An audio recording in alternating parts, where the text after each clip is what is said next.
제가 가장 좋아하는 말 중에 하나가요, 강하다고 교만하지 말고 약하다고 비굴을 하지 말라는 겁니다.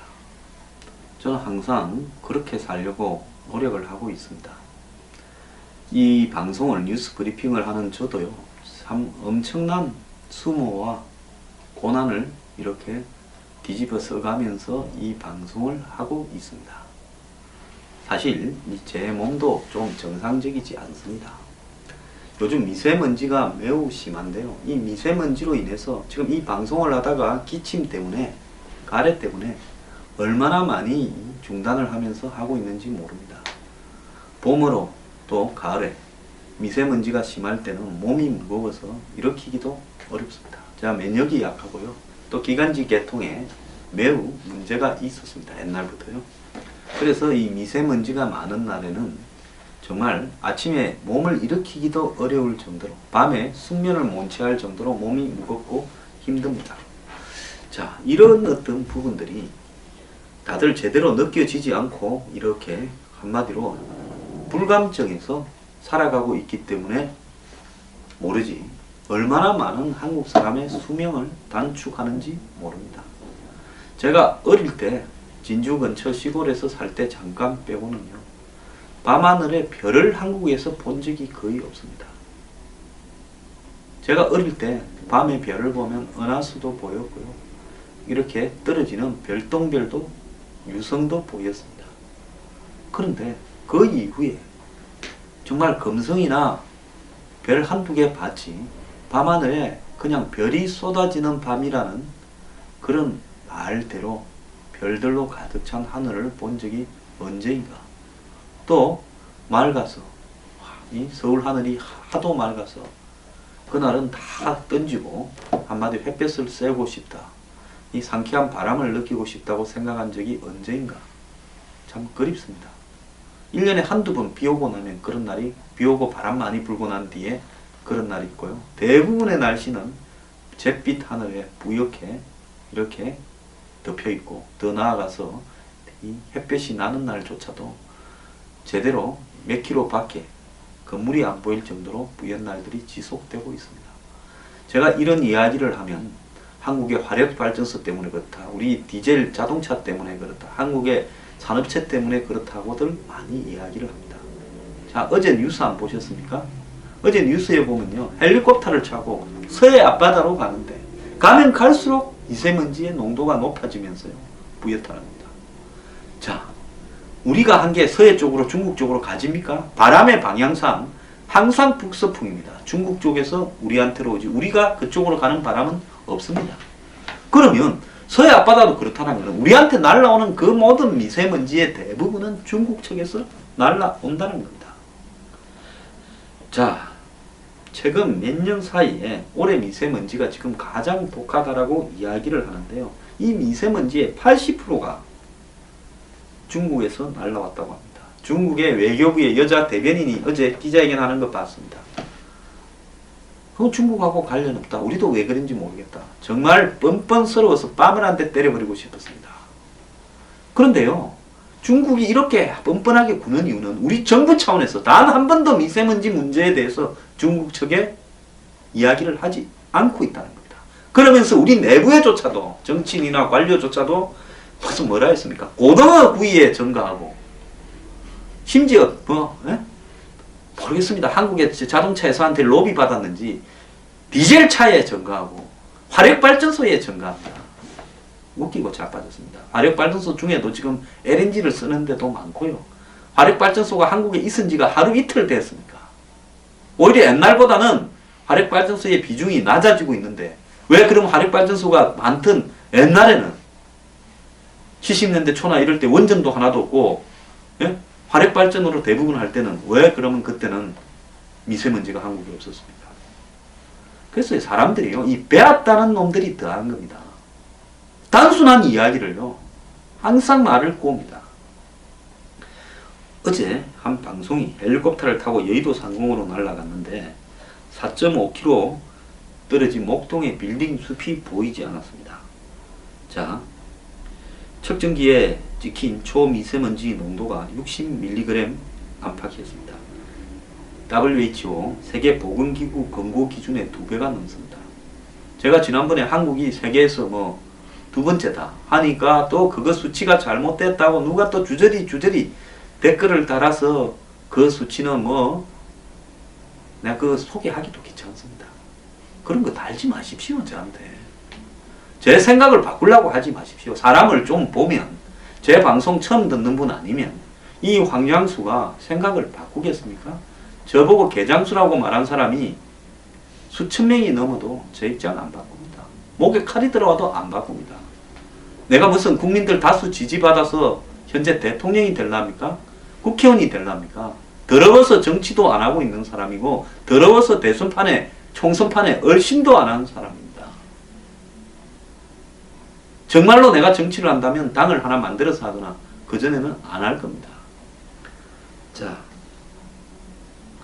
고도를 1km 높이니까, 하늘로 더 올라가니까 서울 도심을 뒤덮고 있는 불그스름한 빛깔에 거대한 먼지띠가 있더랍니다. 자, 우리는 그 먼지띠 안에 살고 있습니다. 위에 올라가서 보면요, 그냥 미세먼지로 뒤덮인 온실 안에 살고 있는 겁니다. 스모그라는 말이 영국에서 처음 나왔는데, 영국이 60년대에 갑자기 런던에서 호흡기 질환 사망자가 속출했습니다. 왜 속출했냐니까, 영국의 당시 안개와, 그때 환경 기준이 이런 게 없을 때 런던의 공장에서 놓은 안개와 미세먼지 이런 것이 같이 섞여가지고 스모그가 되면서 런던 상공을 뒤덮으면서 일종의 막을 형성해서 수많은 사람을 사망케 했습니다. 자, 인천 앞바다로 가니까 자동차도 공장도 없는 서해 바다 한가운데에 초미세먼지 농도가 20에서 30mg이 나오고 있더라는 겁니다. 중국의 서풍을 타고 날아온 먼지가 거기에 그대로 있는 겁니다. 중국은 단 한 번도 미세먼지 책임을 인정한 적이 없습니다. 화춘잉 중국 외교부 대변인은 중국 공기오염이 주변에 미치는 영향에 대해서, 주변국에 미치는 영향에 대해서 국가에서 더 많은 과학 및 전문 분야 연구가 필요하다. 중국 정부가 시켜서 과학 및 전문 분야 연구를 하면 우리께 한국에 영향을 미쳤다라는 어디에도 그런 증거가 없다고 발표하겠지요. 중국에는 지식인이 없고 양심적인 사람이 없는 나라라고 보고 있습니다. 한번 보십시오.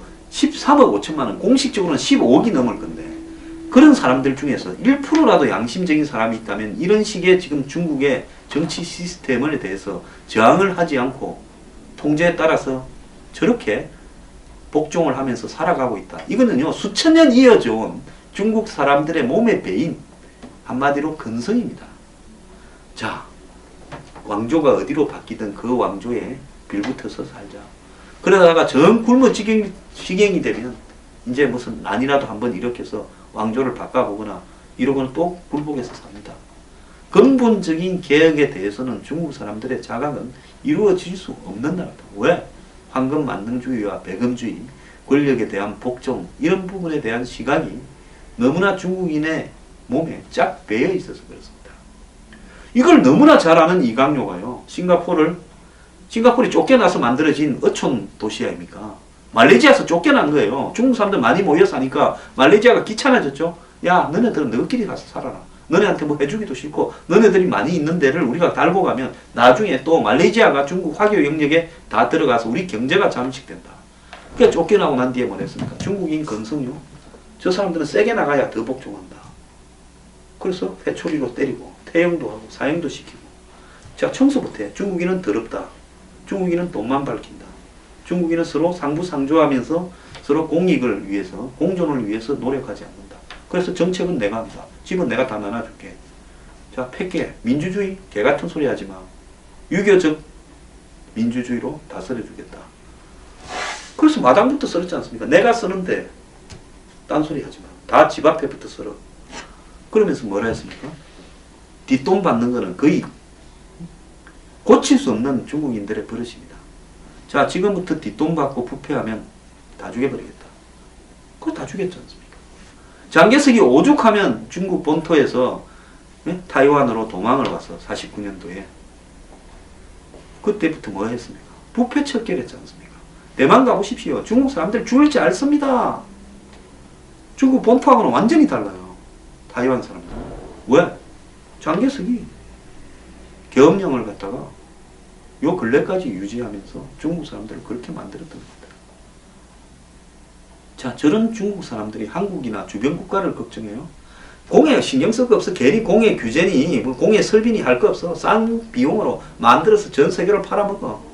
서해 앞바다를 더럽히던 공기는 다 한국이나 일본으로 날아갈 거고 우리가 알 게 뭐 있어. 저 사람들요. 지금 진짜 중요한 거는요. 핵발전소입니다. 영화 판도라 보셨지요? 기장에 고리 원전 같은 게 하나 터지니까 어떤 꼴이 나는 거야. 저는 그 영화의 상당 부분이 사실에 가깝다고 보고 있습니다. 자, 중국에 해안 따라서 쭉 원자력 발전소들이 있습니다. 산둥성하고 그 주변에 쭉 다 있어요. 자, 그 원자력 발전소에서 한 개라도 사고가 나면요. 그 방사능 낙진이 미세먼지처럼 한국으로 다 날라옵니다. 중국은 오히려 피해가 별로 안 됩니다. 한국으로 다 날라와 버립니다. 자, 그런데 정부는 지금껏 뭐 말로만 중국 탓일 가능성이 있다고 이야기를 하면서 중국 정부에 책임을 요구하는 최소한의 목소리조차도 내지 못하고 있습니다. 올해 들어서 발생한 세 차례의 고농도 미세먼지에 중국 영향이 60에서 80%랍니다. 국내에서 아무리 노력해서 환경을 이렇게 정화시킨다 하더라도 중국에서 날라오는 이 부분을 막지 못한다는 겁니다. 황교안 맨날 큰 소리 치고 훅가시 잡고 살았는데요. 물러나기 전에 중국을 상대로 해서 한번 제대로 훅가시나 잡고 가기를 바랍니다. 자, 여기서 일본말 훅가시, 제가 일본말을 해서 죄송한데요.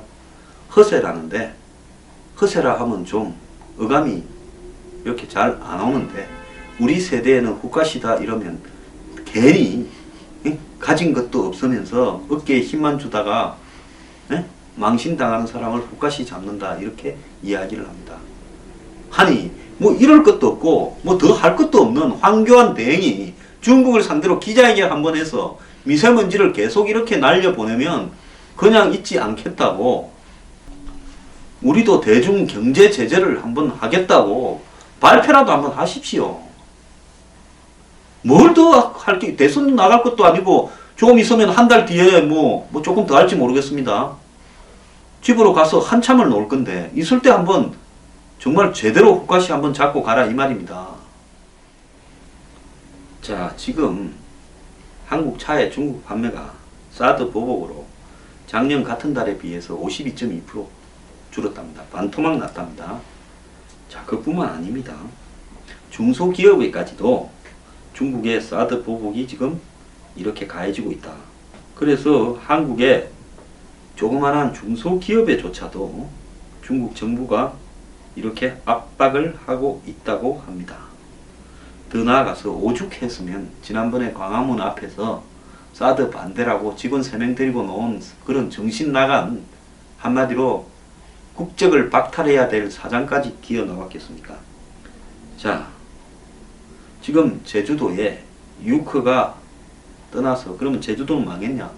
호텔들요? 대부분 90%까지 부킹이 되고 있답니다. 특급 호텔이요. 그리고 중국인 떠난 자리에 자, 중국인은 지난해 같은 기간에 비해서 6만 4천 명이 줄었지만은 내국인이 23만 명이나 늘었다고 합니다. 그리고 중국 말고도 일본 사람이나 동남아 사람들이 많이 와서요 채워가고 있답니다. 다만 중국 사람이 돈을 좀 많이 써서 그것보다는 한국인이나 다 대신 오는 사람들이 그 정도 돈은 쓰지 않고 있다 이렇게 이야기를 하지만은 그것도 세월이 지나가면 회복이 될 겁니다. 그때가 반짝 경기지만은 그 대신에 제주도에 있는 엄청난 중국인들의 후유증으로 인한 제주도의 어떤 공동체 사회의 파괴나 집값, 부동산값 폭등이나 또 그로 인한 제주도민의 피해나 환경이 이렇게 훼손되거나 더 나아가서 제주도 관광의 매력을 상실해가는 이런 부분들이 막아질 수 있는 겁니다. 저는 원희룡 지사요. 자기 대선이라도 한번 생각해보고 싶으면 제주도에 대한 중국의 영향력을 단절시키지 않고요. 그 앞잡이 하다가는 한국 대선에 출마할 생각을 아예 말기를 바랍니다. 자, 중국에 노할 수 있는 한국의 대선 후보를 보고 싶은데 어찌 미국에 노하는 사람만 있는지 모르겠습니다.